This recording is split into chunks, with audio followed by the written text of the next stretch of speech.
Hey there guys, gals, non-binary pals, happy Banned Book Week, and today we will be going over Mouse, The Complete Mouse by Art Spiegelman. This book has been banned recently, actually, by schools, and more often it has been replaced with more so-called palatable books about the Holocaust, like The Boy in the Striped Pajamas. Mouse and Night are being pulled from reading lists for being one of the reasons I saw cited in a newspaper article was that it was a downer, which, I mean, it's the Holocaust. It's horrible. Like, downer doesn't even begin to describe it, but that doesn't mean you shouldn't teach it. And there's a lot of people who feel that replacing books like Mouse or like Night, both of which were written by Jews about the Holocaust, with a book like The Boy in the Striped Pajamas, which is written about Jews, but not by a Jew, so it doesn't have that same impact and that same personalness to it. So, let's get into Mouse. So it is a graphic novel. It's told in two parts. It's Mouse subtitle A Survivor's Tale. Part 1 is My Father Bleeds History, and Part 2, And Here My Troubles Began, by Art Spiegelman. The art style itself is very classic black and white. All of the Jews are represented as mice in this. The Germans are cats. The Polish people are pigs. The French are frogs. The Americans, I believe, are dogs. Like, it's almost Disney-esque, which is interesting because in one of the interstitials between the books, it talks about Mickey Mouse and how Mickey Mouse was the essence of capitalism and like a bad thing, which is interesting that that's the first thing a lot of people's minds go to with Mouse. They think Mickey Mouse. And so that was kind of interesting. The book details Art talking to his father, Wladek, who is a Polish Jew, about the Holocaust and his experiences there. And his father recounts the stories of what happened leading up to the Holocaust, to the concentration camps. He was at, his father, Wladek, was at both Auschwitz and Dachau, which is horrifying that you would go to one of them, but to go to both is terrifying. I've read about them and I've seen pictures, and it's just chilling. They made it through the war alive, but not so much whole, you could say. Before Art was born, he was born in America. They had another son, Rishu, who did not make it through the war. He was 5 or 6, I think it's what they said in the book. He didn't make it through. Art's mother actually killed herself before he started recounting with his father the events of the Holocaust, and it's not really given an explanation why she did it. It's said in several places that she never left a note, so we might not know why. But having lived through something so horrible, and then to deal with depression and guilt and survivor's guilt and all the rest of this, it kind of makes sense. So there's that. The book gets very nitty-gritty into what happened, and it talks about the showers in Auschwitz. How up until the point where they were being led into the showers, they thought they were decontamination showers, and then they were being shipped off somewhere, and they were gas chambers. And it talks about the starvation and how Art's father, Wladek, went before Dr. Mengele a couple of times, which, if you know anything about the Holocaust, that name should just shivers up and down your spine. That the worst of the worst that humanity has ever had to offer, his parents went through. And the second half deals more with how the Holocaust shaped Wladek as a person when he came out of it. He's shown as Art Art's self-reflective character in the book reflects on how his father feels like a caricature, how he doesn't seem enough like a real person in some places. And there's also where he doesn't seem enough like a real person in places. He seems like a caricature, like the bad propaganda Jewish cartoons. But that's how his father was, or at least that's how Art saw his father, that way. Perception, to a certain extent, is reality. How you perceive something is how your brain perceives it to be. And it shows that Ludwig is racist in the second part of the book towards African Americans, and it stuns Art and his wife Francoise because he came through the Holocaust. He should be the least racist person that there is, and he's not. He's a flawed person, and that shows. I guess I want to try and go over this book without spoiling it, but it's the Holocaust. If you've been through the U.S. public school system, or hopefully any school system, you know at least something about the horrors of the Holocaust, so there's not really anything much to spoil.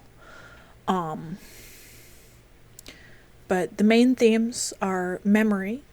There's a couple places where Art says that he almost wished he could have survived the Holocaust so that he would know struggle, so that he would understand what his father has been through. And that's a horrible thing to think, but it's also a very human way to think, to want to empathize with something that you can't possibly empathize with, that you can't possibly know or understand, and to want to feel that closeness, to want to understand another person. It makes sense. And he feels guilty that he ever thought of that, because would he even survive? Would he be here? All of these things that his father had to do to survive, would he be able to do them? And which brings us into the theme of guilt. That Art Spiegelman is guilty and suffers anguish over his brother Rishu, because Rishu never did anything. He died as a small child, which in his parents' mind, at least on some level, made him the perfect son, because he never threw tantrums, at least not to their memory. He never went through a rebellious phase. He never did any of the things that normal children who get to grow up get to do, any of the rites of passage. He never did them. So, in a way, he's the perfect son, and Art knows he can never live up to it, and the fact that he compares himself to his brother racks him with guilt.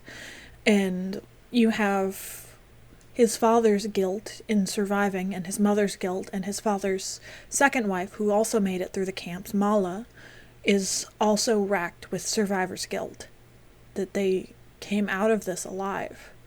And I know it's easy for me to say, as someone who's never been through this, that you shouldn't feel guilt or shame for what you had to do to survive at the time. Like, I know it's easy for me to say that and for me to think that, but that doesn't make it not true. And there's themes of racism, in part because they're Jewish and they experienced racism in the Holocaust, in part the racism they're experiencing now, the racism against African Americans there's a French character in the camps, and the other characters towards him for being French, the things they say about Americans, the things they say about Swedish. There's also a theme of language and learning. When his father speaks, because he actually recorded it with a tape recorder, his English is very broken. It's very clear that he learned another language first, and then he learned English. It's very stereotypical broken English. And Art also has a therapist that he goes and sees, and there's a couple scenes with a therapist who speaks much more fluently, even though he's also an immigrant. And it's kind of a way, and Francoise, his wife, is a French person, and it's kind of a way to, for me at least, I thought it implied growth, that this willing to grow and change and adapt and evolve is tied up in the language that they use and how they use language. Even the title is Maus, which is German for mouse, but it's meant to be reminiscent of the verb, I'm going to butcher this because I don't speak German, Mauschein, which means to speak like a Jew, and refers to the Eastern Europe, like Poland, where a lot of them came from. So language is a big theme. Heartbreaking to read. It took me, for a book this thick, for a graphic novel that's this thick, normally it would take me one day to read it, to get through the whole thing. If I was reading, say, Tank Girl or Thor or Captain America or something else, it would take me about a day to get through a book that thick of comics. This book took me almost a whole week, a little over a week actually. I think it took me about 8 days to get through. And I would read a bit and then I'd have to put a bookmark in and take a break. Because it's the way it looks at people and the way it looks at the horrors and the atrocities of the Holocaust is unflinching. And the way Vladek recounts it to Art is almost casual. He's like, yeah, this happened.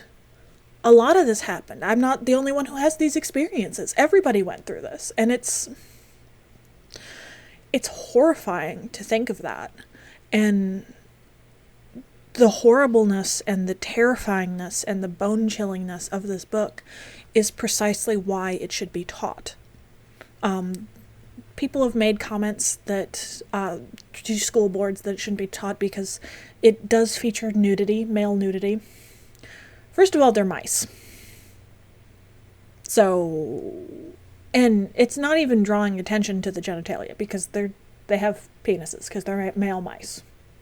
That's just the art style. What I got from those panels was more how thin they were, because he drew in their ribs and he drew in their sternums, and that was more affecting than the fact that there's nudity. I know I'm not a middle schooler, but a teacher who has control of their classroom can get them back on point with this book. I don't think it would be too hard to get a class back on track with this, because you would show them, there's one picture that comes to mind of, I want to say it's Auschwitz, where there's a couple of prisoners on the bunks, and you can see almost the whole skeleton through his skin. He's so frail and so thin, and there's a hardness in his eyes that he's not going to give up. And that's communicated in this book. I feel like that's something that's very hard to do in a graphic novel, and especially if you're using anthropomorphized mice to get that across, but he does, and he does it well. I think you're doing children and adults a disservice by trying to teach something in a more palatable way, especially something so disturbing and so horrible. Like, there's no reason why we should make the Holocaust palatable. It wasn't. It is a dark stain on human history. That's all I have to say about that. It's a dark book, it's a haunting book, it's a chilling book, it's more frightening than any horror novel I've ever read because this actually happened. I don't think I'll be reading it again, at least not for a very long time, but I have recommended it to several people since I've read it, because I feel it is important to read, and not because of references, not because of cultural impact, but because it's telling the story from a point of view that matters.